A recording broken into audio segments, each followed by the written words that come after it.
Hola, muy buenos días y bienvenidos al proyecto IPG Pathshala. Yo me llamo María Teresa Miramón y soy profesora visitante de la Universidad Jawaharlal Nehru en Nueva Delhi. En esta universidad he impartido asignaturas como literatura de la Edad Media o literatura de los siglos XX. También he impartido la asignatura de Historia de España del siglo XX y otras asignaturas de lengua española. Hoy vamos a comenzar con el módulo 9 del paper 13, que se titula Alvar Núñez Cabeza de Vaca, los naufragios.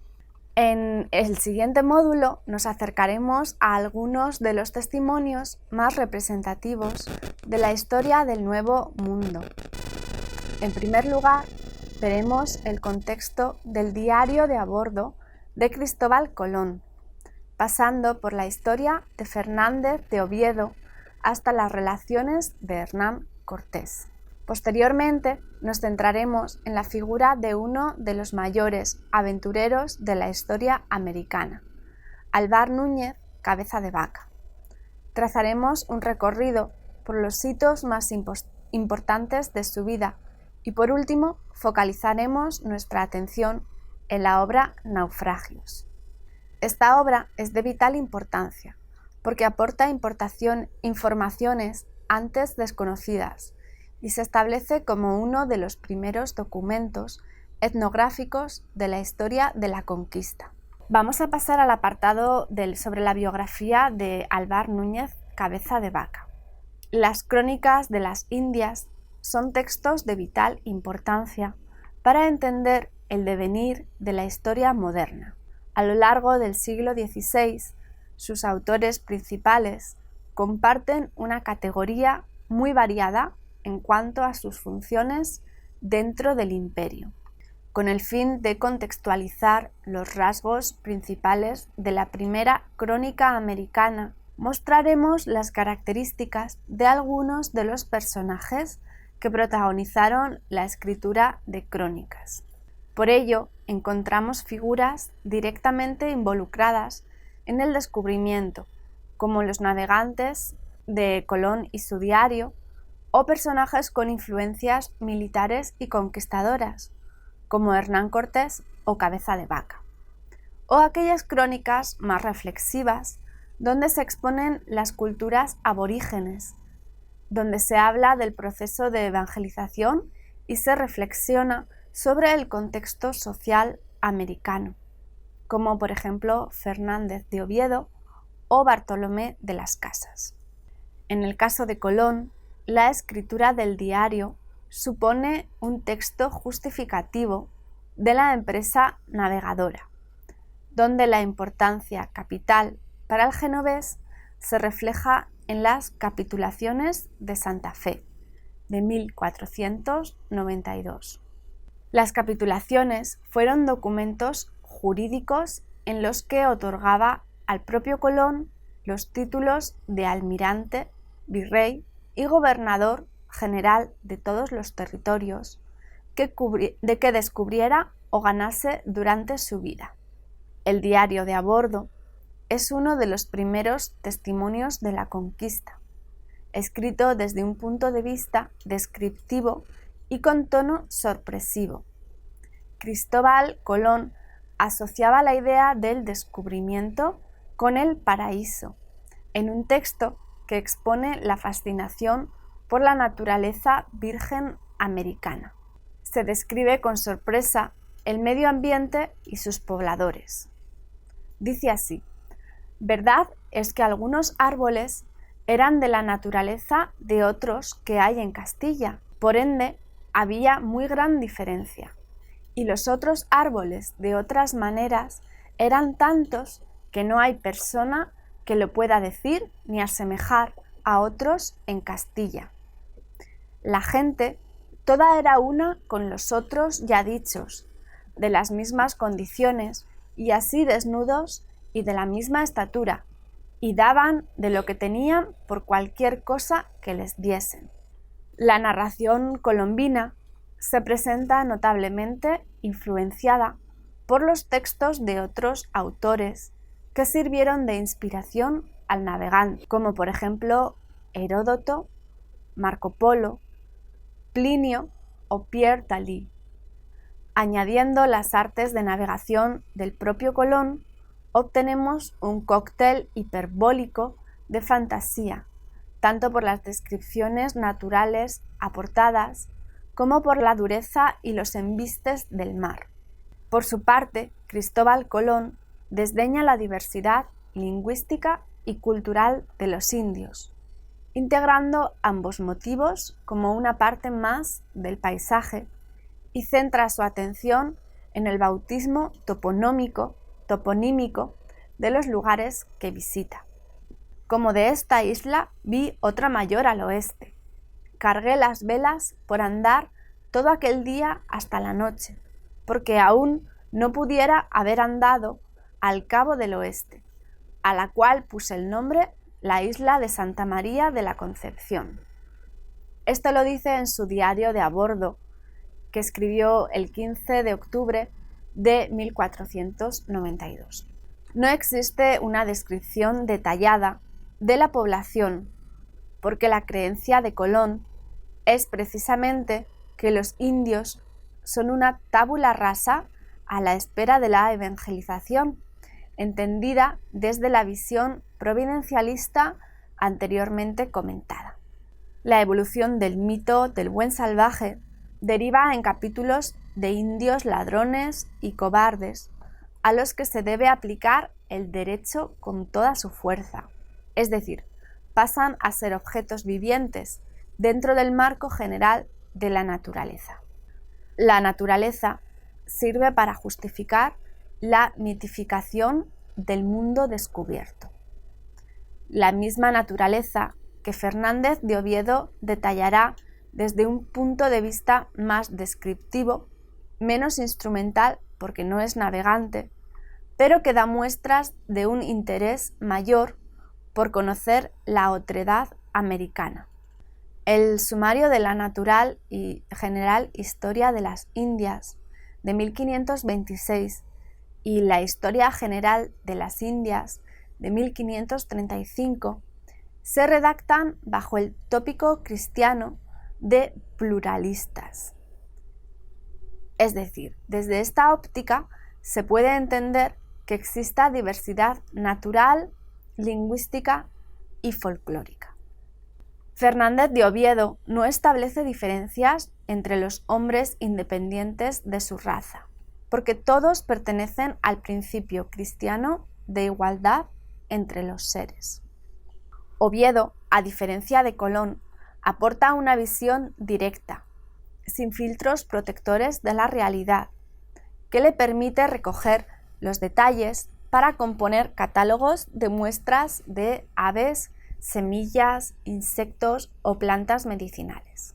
Denota menos presión en su cometido porque no responde a altos estamentos de poder, excepto, si acaso, de la buena acogida del rey Carlos V. Recordemos que muchas de las relaciones, crónicas y documentos del descubrimiento y la conquista se hacían por encargo de los reyes. En definitiva, este compendio de información sería la piedra de toque para posteriores clasificaciones realizadas por los europeos. No obstante, esta descripción no está exenta de cierta alabanza a la naturaleza, por considerarse como el regalo de un Dios que permite al hombre disponer de estas maravillas. ¿Cuántas plantas y hierbas útiles y provechosas al hombre? ¿Cuántas otras innumerables que a él no son conocidas y con tantas diferencias de rosas y flores de olorosa fragancia? En Fernández de Oviedo se van perdiendo la fe ciega y los rasgos medievales de la construcción del descubrimiento de América. Los mitos inventados empiezan a clasificarse en objetos para derivar finalmente en las ciencias positivistas. Si los detalles naturales comprenden los diarios y el sumario, muy diferentes en su naturaleza, se nos presentan las relaciones de Hernán Cortés. Estas cartas, remitidas al emperador Carlos V, suponen un texto informativo, el devenir de una conquista sangrienta que tiene como resultado el exterminio azteca y la brutalidad del otro. Los ejes principales son la política y la guerra.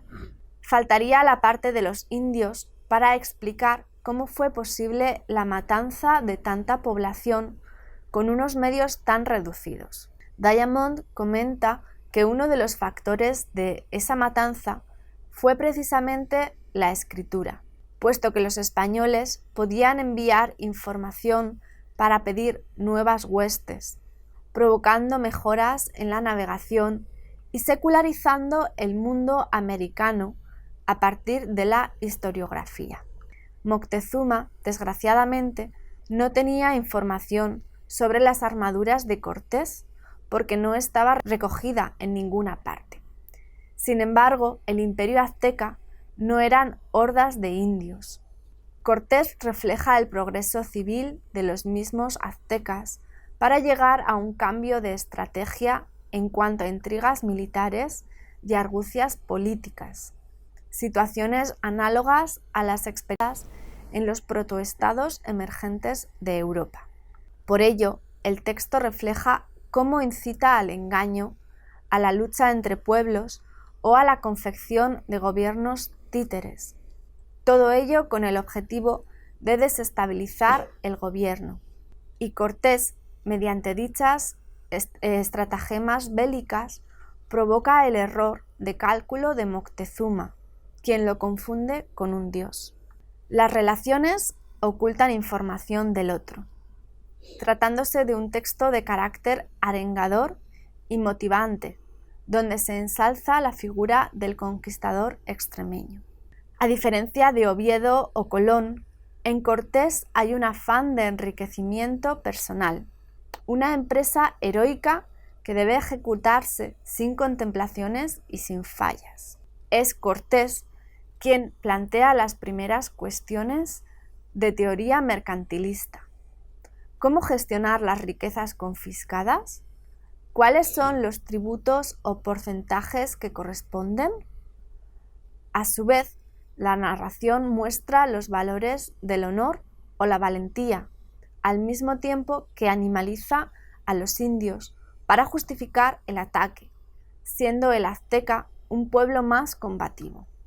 Ante las intenciones del contraataque, Cortés redacta lo siguiente: «Y como vi esto su determinación, yo le dije que se volviese a los suyos, y que él y ellos se aparejasen, porque los quería combatir y acabar de matar». Y así se fue. Está escrito en su libro de Relaciones III, en la página 89. Bien diferentes son los testimonios de Alvar Núñez Cabeza de Vaca, protagonista de una de las epopeyas más fascinantes de la historia americana. El navegante nació entre 1488 y 1490 en Jerez de la Frontera, hijo de una familia hidalga. Durante buena parte de su juventud tomó partido en algunas batallas, como la de Ravenna, en la toma de Tordesillas y en la batalla de Villar. No obstante, su llegada a América fue como tesorero en la expedición capitaneada por Pánfilo de Narváez. La motivación principal del viaje era ejecutar la conquista de Florida y la búsqueda de la fuente de la eterna juventud. Para ello, contaban con una tripulación de 600 hombres. Sin embargo, una fuerte tormenta les hace naufragar, quedando a la deriva 15 tripulantes, que llegarían a la costa de Florida. Cabeza de Vaca pasó 8 años deambulando por territorios americanos, en los que pudo comprobar la amabilidad de los indios o la incomprensión de las lenguas. A su vez, el navegante se convirtió en un chamán para las comunidades aborígenes, con el rezo del Padre Nuestro en latín para curar a los enfermos. En 1536, después de vagar 8 años por tierras áridas que diferían de los testimonios paradisíacos, Cabeza de Vaca y sus hombres fueron encontrados de nuevo por un grupo de españoles asentados cerca de Culiacán, en México. Este viaje de 8 años está recogido en una de las obras capitales del subgénero de las crónicas y se titula Naufragios. Ahora vamos a pasar a comentar la obra Naufragios. Naufragios es una epopeya que narra las vivencias de Cabeza de Vaca en cuestiones extremas, en situaciones extremas. A diferencia de Colón o Cortés, Cabeza de Vaca detalla de manera pormenorizada las tierras ignotas, los parajes agrestes y los animales, desmitificando el paraíso terrenal y entendiendo la hazaña física como un acto de fe. Él conoce la otredad de primera mano y a la fuerza. Con su relato se convirtió en informador consciente a partir de una tragedia, del naufragio, de un fracaso que posteriormente lo convertiría en héroe y conocedor de lo que otros navegantes no pudieron conocer. Así lo afirma en el capítulo 15. Esto he querido contar porque allende que todos los hombres desean saber las costumbres y ejercicios de los otros, los que algunas veces se vinieren a ver con ellos estén avisados de sus costumbres y ardides, que suelen no poco aprovechar en semejantes casos. El relato de Cabeza de Vaca tiene como fin último reconocer la victoria que supone haber recorrido 18.000 kilómetros y regresar a los límites del imperio. El navegante protagoniza una hazaña física y de adaptación cultural. Durante los 8 años del viaje, descubre nuevos modos de relación humana con otras culturas ignoradas hasta la fecha. Es cautivo por algunos pueblos aborígenes. Se convierte en mercader, ejerce como curandero, solo o en compañía, en un recorrido que permite el conocimiento de otras lenguas y comportamientos sociales. Habitan en ellas 2 maneras de lenguas. A los unos llaman capoques y a los otros dejan. Tienen por costumbre, cuando se conocen y de tiempo a tiempo se ven, primero que se hablen, estar media hora llorando y acabado esto, aquel que es visitado se levanta primero y da al otro cuanto posee, y el otro lo recibe, y de ahí a un poco se va con ello, y aun algunas veces, después de recibido, se van sin que hablen palabra. Otras extrañas costumbres tienen, mas yo he contado las más principales y más señaladas por pasar adelante y contar lo que más nos sucedió. A diferencia de los testimonios de otros cronistas, donde los indios eran inhumanos y sin valores, en los naufragios encontramos pasajes donde se muestra el lado humano y compasivo de los indios. Otro día, dice así en otro fragmento: otro día, saliendo el sol, que era la hora que los indios nos habían dicho, vinieron a nosotros, como lo habían prometido, y nos trajeron mucho pescado y de unas raíces que ellos comen y son como nueces. Es decir, coexiste la humanidad y la barbarie. La Odisea continuará hasta proveer una simiente antropológica de pueblos que se extinguieron con la conquista inglesa y francesa. El listado es extenso, pero se recogen, entre otros, los apalaches, los capoques, los han o los mariames. Fue con estos últimos donde pasó 18 meses del viaje y desde donde emprende el regreso al mundo conocido. Por primera vez se tiene constancia de la diversidad cultural y de la composición de los ritos, las creencias o las medicinas de cada pueblo. La humanización de los indios es otro de los temas que atraviesan la obra de Cabeza de Vaca. Durante buena parte de las páginas, Cabeza de Vaca destaca la compasión que sintieron por el estado en el que los navegantes se encontraban. Los indios, de ver el desastre que nos había venido y el desastre en que estábamos, con tanta desventura y miseria, se sentaron entre nosotros, y con el gran dolor y lástima que hubieron de vernos en tanta fortuna, comenzaron todos a llorar recio, y tan de verdad que lejos de allí se podía oír, y esto les duró más de media hora. Y cierto ver que estos hombres tan sin razón y tan crudos, a manera de brutos, se dolían tanto de nosotros, hizo que en mí y en otros de la compañía creciese más la pasión y la consideración de nuestra desdicha. Otro de los motivos que podemos ver en la obra son aquellos que se relacionan con las costumbres en alimentación. El sentido de fatiga, el hambre o los hábitos de los indios adquieren un papel importante dentro de la narración. Su mantenimiento principalmente es raíces de 2 o 3 maneras y búscanlas por toda la tierra. Son muy malas e hinchan los hombres que las comen. Tardan 2 días en asarse y muchas de ellas son muy amargas, y con todo esto se sacan con mucho trabajo. Es tanta la hambre que aquellas gentes tienen que no se pueden pasar sin ellas, y andan 2 o 3 leguas buscándolas.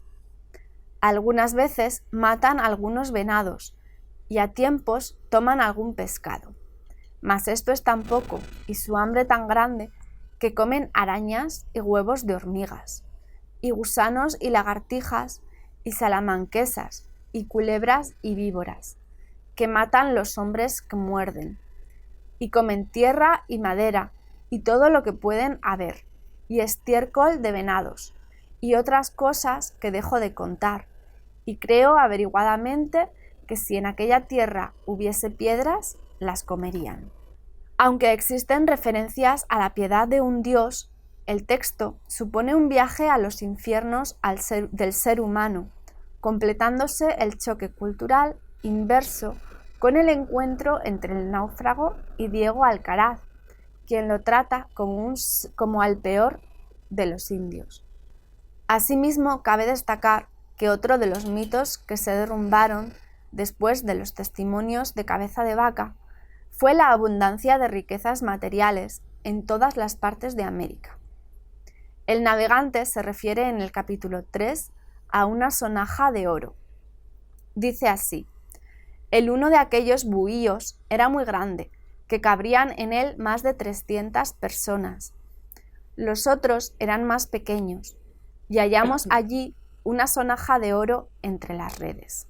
La existencia del oro no se vuelve a nombrar hasta el final de la obra, momento en el que el náufrago se encuentra de nuevo con los españoles, en el capítulo 32. Así pues, la austeridad es una constante en las impresiones de Cabeza de Vaca sobre los indios. Después del fracaso sobre la existencia del oro, los supervivientes buscan el maíz como si fuera un metal precioso.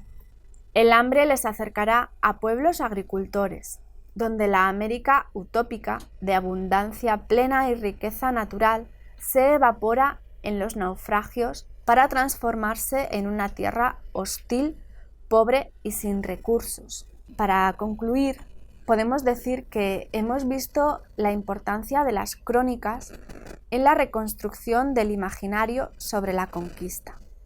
Las crónicas son textos necesarios que parten de personajes que en su mayoría no eran escritores, sino testigos fortuitos. Uno de ellos es el aventurero Cabeza de Vaca. El testimonio de Cabeza de Vaca supone la ruptura con el discurso monolítico del indio como salvaje. Al mismo tiempo, derrumba muchos de los tópicos sobre las culturas indias que tenían los españoles, como por ejemplo el canibalismo, la deshumanización de los indios, los ritos sangrientos, etc. Gracias a la inmersión cultural del protagonista, la narración en primera persona nos muestra una transformación final del conquistador en antropólogo.